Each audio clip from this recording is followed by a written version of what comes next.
This project, we're going to do a razored shag, and as we're doing it, and it's not all going to be razored, but some of it, I want to bring out some highs in the color by changing it to a red violet, giving the hair some red violet highlights. She's essentially a light black to medium black color. So if I put on a hair color, what's going to happen is it's going to, even with 40 volume, it's going to do little to nothing, and I don't want that. I want it to be able to be seen. If I use a bleach wash to lighten it up a level or so, the persulfates in the bleach are going to be hard on the hair, so I don't want to do that. If I use an oil lightener, it's still going to be hard on the hair. So what am I going to do? I'm going to use a product called XL Cream from Chromastics, and I'll put a link in the description. But what that is going to do for us is it's going to lift up a level or so, and it's going to expose the underlying warmth. Now remember, for red violet, the base we want would be somewhere in the air orange category. The XL Cream and XL Super allow me to manipulate the ammonia base of the color.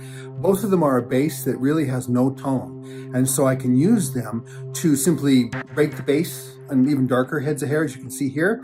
Of course, I followed up with this by using a liquid red violet color as well, just a little bit for about 15 minutes or so, and so it gave me more of the richness I wanted. And then from different angles, it looks more just brown.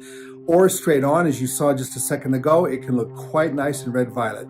If I wanted to be more vibrant, then what I would do is lighten it further. And here's the contrasting look.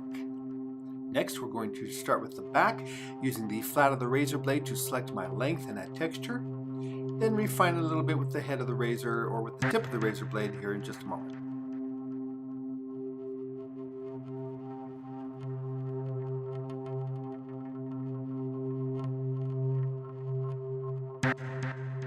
And whenever using a razor, I like to refine my tips by using shears and point cutting.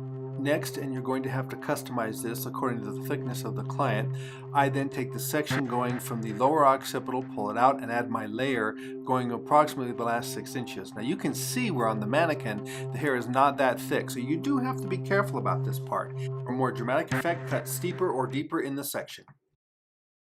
Sections are brought squarely back. None of them are used or taken rounded.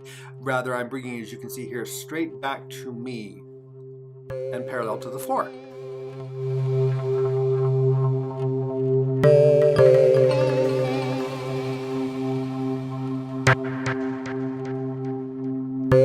Now take my section from the upper crown to the upper occipital bone area, section it off, and then add a layer with my razor through here.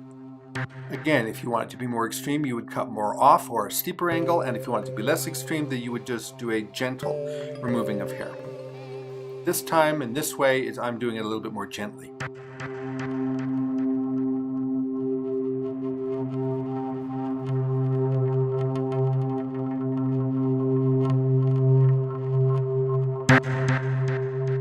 What I'm going to do is I'm going to part this section here, essentially, from about the center of each eye. Bring this out.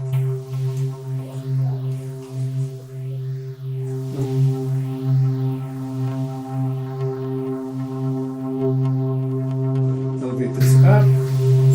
Take that straight out. Take this forward. Point cut it.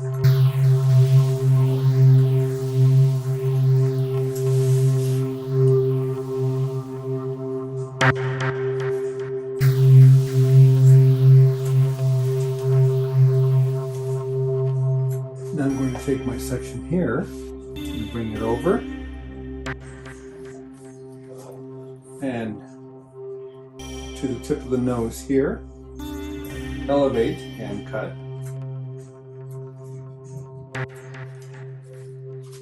and point cut,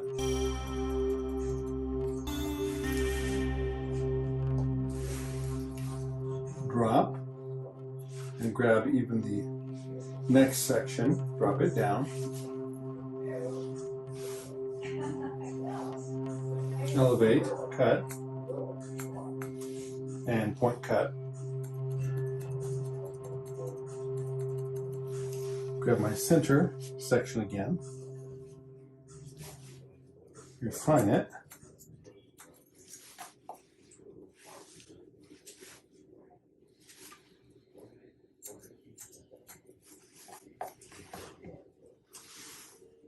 grab my section from clear over, all of it. Bring that all the way over. There's my line. All the way over.